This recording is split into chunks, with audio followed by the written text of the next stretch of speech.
Today on our 2016 Ram 1500, we'll be taking a look at and installing the CURT Custom Fit Class 4 Trailer Hitch Receiver, part number 14374.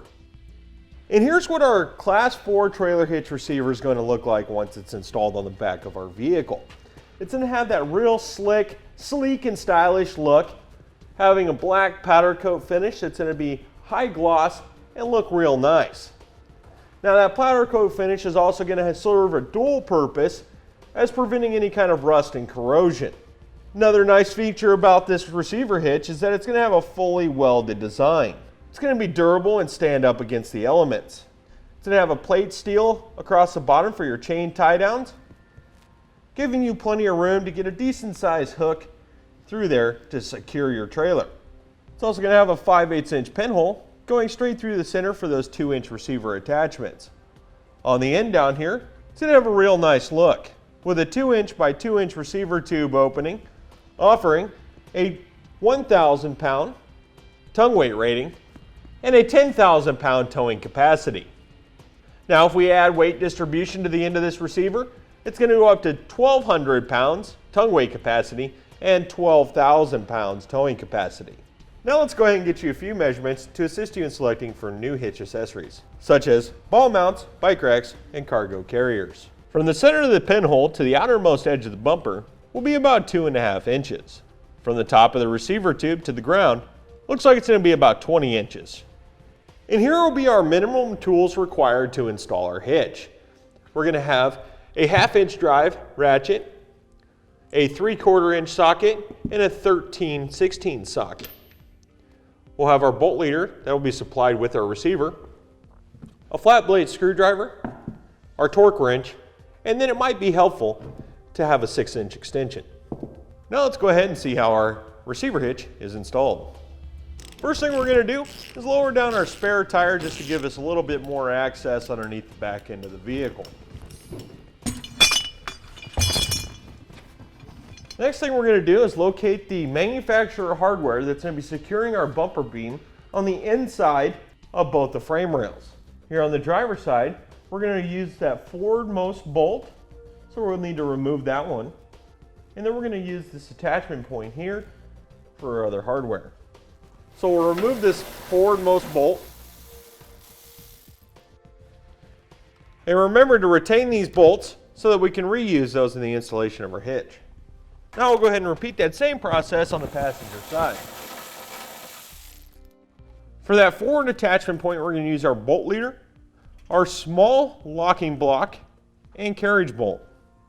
What we'll do is we'll slide the locking block over, thread on our carriage bolt, place the carriage bolt into the frame, and then place the locking block in. Pull it back down through itself, and remove the bolt leader.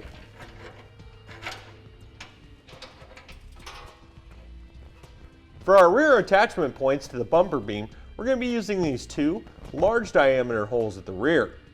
We'll need to put those bolt leaders through once we get the hitch held up into place with the factory bolt on the outside. Let's go ahead and raise our hitch up into place.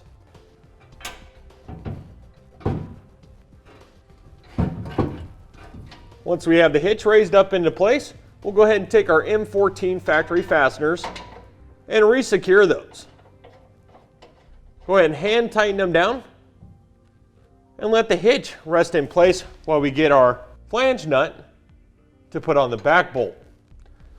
Now it sometimes helps if you either get a flat blade screwdriver or stick your finger on the side to hold it in place so you don't push it back up into the frame rail. And repeat that process on the other side. Place your bolt leader into the hole and push it down through the bumper beam and out the end. Once you have it out the end, we can go ahead and place over our large locking block and our other carriage bolt. Thread it on, place a block into the bumper beam and the bolt.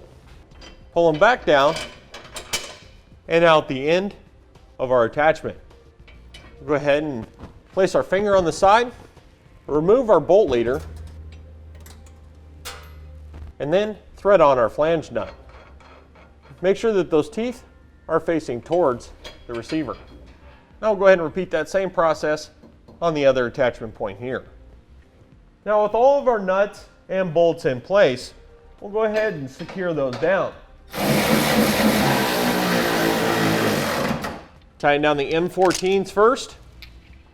Once we have the M14 bolts secure on each side, we'll go ahead and secure down all of our 3/4 inch receiver hardware.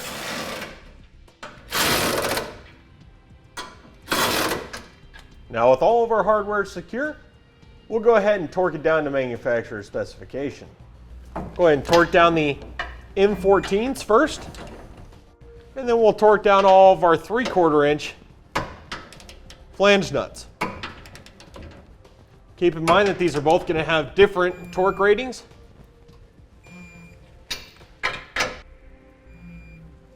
And that will do it for our review and installation of the CURT Custom Fit Class 4 Trailer Hitch Receiver, part number 14374 on our 2016 Ram 1500.